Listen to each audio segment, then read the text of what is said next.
गाणपत्य ठिकाण गणेशाच्या अष्टविनायकापैकी मोरगाव. आपल्या मराठवाड्यात राजसदन म्हणजे जालना जिल्ह्यातलं राजूर. सिंदूरवादा बिडकीन ते गंगापूर रस्त्यावरती आहे. सिंदुरासूर नावाच्या दैत्याचा परमात्म्यानं वध केल्यामुळं गावाचं नाव सिंदूरवादा. नावं सांगतो. गंगा मसला गणेश, लिंबा गणेश भालचंद्र, विज्ञानेश्वर राक्षस भुवन, नवगणेश बीड जिल्ह्यातली नवगण राजुरी. एक सरासरी तुमच्या कानावर घातलंय. रांजणगाव आणि नवगण राजुरी इक्वलेंट समकक्ष. कोठे रांजणगावीची कोठे नवगणाची नोहे असं वर्णन गणेश विजय नावाच्या ग्रंथात योगींद्र महाराजांनी गाणपत्य परंपरेत लालसऱ्यांनी लिहून ठेवलं. मी तुम्हाला बोलतो ना, पुरावे कुठल्या ग्रंथातला घेतला म्हणजे विद्यापीठात वाहेवा होताना तसं स्टेप बाय स्टेप चिंतन करावं लागतं. तसं कीर्तनाची भूमिका असली पाहिजे आणि अभंग प्रतिपादन करता आला पाहिजे आणि लोकांनी तो स्वीकारला पाहिजे. अभंग समांतर न्यासाचा आहे का, अभंग दिडकीचा आहे का, अभंग अभोगी आहे का, विठाल विठाल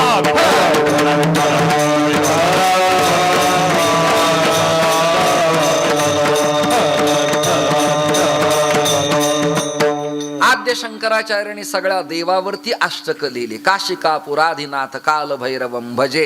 कालभैरवाच्या बाबतीत, कृष्ण परमात्म्याच्या बाबतीत भजे व्रजेक मंडनम समस्त पाप खंडनम स्वभक्त चित्त रंजनम सदैव नंद नंदनम सुपिच्छ गुच्छ मस्तकम सुनाद वेणु हस्तकम अनंग रंग सागरम. हे प्रकरण गोपाल कृष्णाच्या संबंधानं लिहिलं.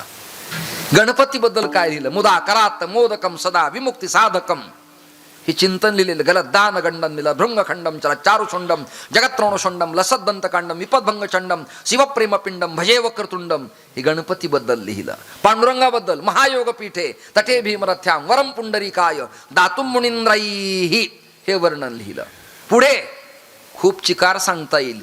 देवीबद्दल लिहिलं. न मंत्रम नो यंत्रम तदपि च न जाने स्तुती कथा न चाह्वानम ध्यानम असं लिहिलं प्रकरण. हे सांगत बसलो तर माझ्यासारख्या पागल माणसाला एकाच अभंगाला मिनिमम 7 दिवस लागतील. विठ्ठल विठ्ठल.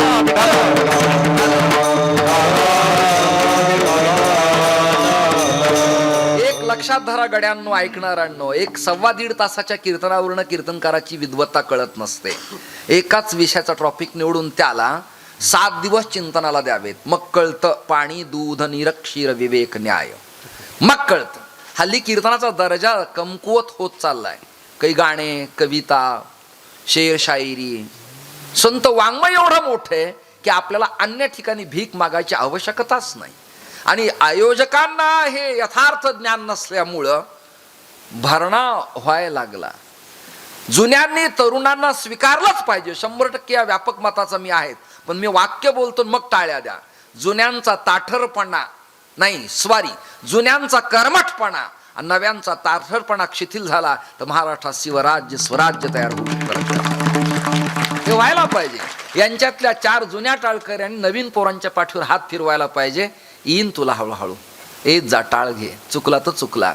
माळच घातली पाहिजे आरंभाला असं नाही, बुक्काच लावला पाहिजे असं नाही, पण तू ये.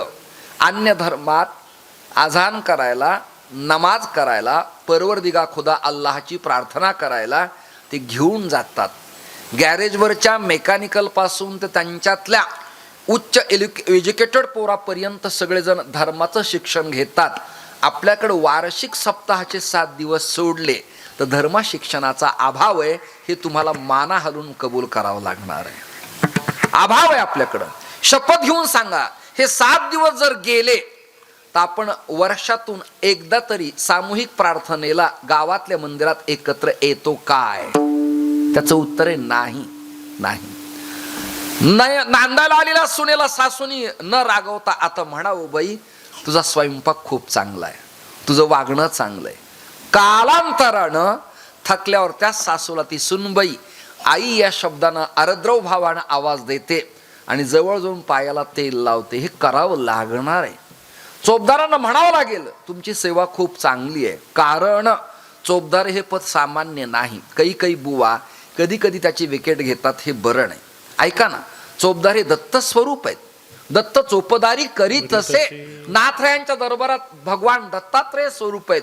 तुम्ही या सेवेला कमी मानूच नका. तुम्ही दत्त स्वरूप आहेत.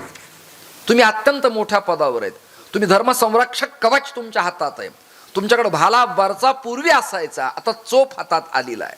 आणि प्रॅक्टिकली तो कोणाला मारावा असा काळ राहिलेला नाही. नाठाळाच्या माथ्यावरती काठी मारावी असा अभंग असला तरी पिनारा आपल्या अंगावर धावला तर आपल्याला सहन करावं लागतं. पण माळीवाला जर पिनाराला बोलला तर गावकरी म्हणतात त्याला कळत नाही, पण तुम्हाला तरी कळायला पाहिजे निदान. असा काळ आहे. म्हणून यद्यपि सिद्धम लोकविरुद्धम ना करणीयम ना चरणीयम.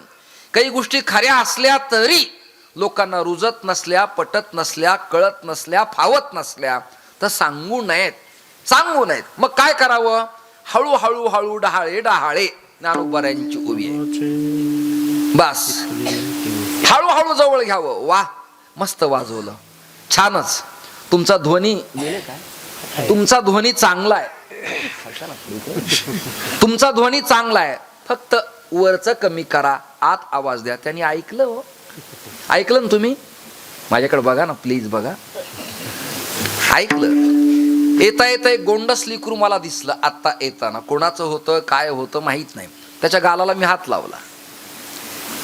हे जर आपल्या पूर्वजांनी केलं असतं तर समाजात जातीयतेचा तडा निर्माण झाला नसता. ही गोष्ट जमेची लक्षात धरा तुम्ही. साम्य दशा अपेक्षित आहे, परिवर्तन अपेक्षित आहे, स्वच्छता अपेक्षित आहे, भ्रूणहत्या होऊ नये याकरता प्रयत्न अपेक्षित आहेत, गायींच्या कत्तली होऊ नयेत याकरता प्रयत्नवाद अपेक्षित आहे. परिसरातलं पोरग अध्यात्माच्या पथावर जात असेल तर गावातल्या स्त्री पुरुषानं त्याला बॅकिंग करणं गरजेचं आहे. आणि त्याने पण परमार्थाच्या पथावरून आपला पाय घसरणार नाही याची दक्षता घेणं काळाची गरज आहे. या दोन गोष्टी महत्वाच्या आहेत. 2-3 गोष्टीची भीती असती बुवांना, महाराजांना, साधूला, महापुरुषाला. राजकारण, अर्थव्यवस्था आणि स्त्री लोलुपता.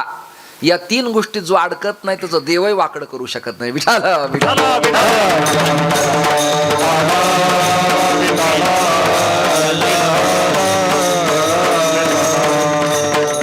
वारकरी संप्रदायाचं तत्व एक धरीला चित्ती आम्ही रखुमाईचा पती. याचा अर्थ असा नाही की बाकीच्या देवतांना तिलांजली दिली आहे आणि बाकीच्या देवतांची टीका टिप्पणी संतांनी केली असं नाही. क्रमाने जातो एक एक. गणेशाला जर मानायचं नव्हतं तर नमीला गणपती माऊली सारजा तुकोबाऱ्यांचा अभंग आहे. पांडुरंगच मानायचा होता तर रंगा एयो ए असं स्मरण जगदंबेचं केलं नसतं, भगवतीला प्रार्थना केली नसती. पांडुरंगाखेरीज अन्य देव मानणारे नव्हते तर अहं वाघ्या सोहं वाघ्या प्रेमनगरा वारी सावधोहणी भजनी लागा देव करा कैवारी हे मल्हारी मार्तंडाचं चिंतन लिहिलंच नसतं. एकधरीला चित्ती या सूत्रावर जर आपण सगळेजण असतो तर शिवभोळा चक्रवर्ती त्याचे पाय माझे चित्ती हे प्रकरण आलं नसतं. 3 शिरे 6 हात तया माझे दंडवत हे दत्तात्रयांचं स्मरण केलंच नसतं. जरा चिंतन करा तुम्ही. श्री अनंता मधुसूदना पहा, या सगळ्या अवताराची मीमांसा वर्णन केलेली आहे. सगळ्या अवताराची. याचा अर्थ काय? याचा अर्थ असा आहे एकात सर्वांना पाहावं आणि सर्वात एकाला पाहावं असा त्याचा अर्थ आहे. एकात सर्वांना पाहावं आणि सर्वात एकाला पाहावं. म्हणून त्यांनी भिन्न भिन्न चिंतन केले असले तरी सूत्रवत पांडुरंग परमात्मा त्यांच्या समोर आहे. पांडुरंगच गणपती आहे,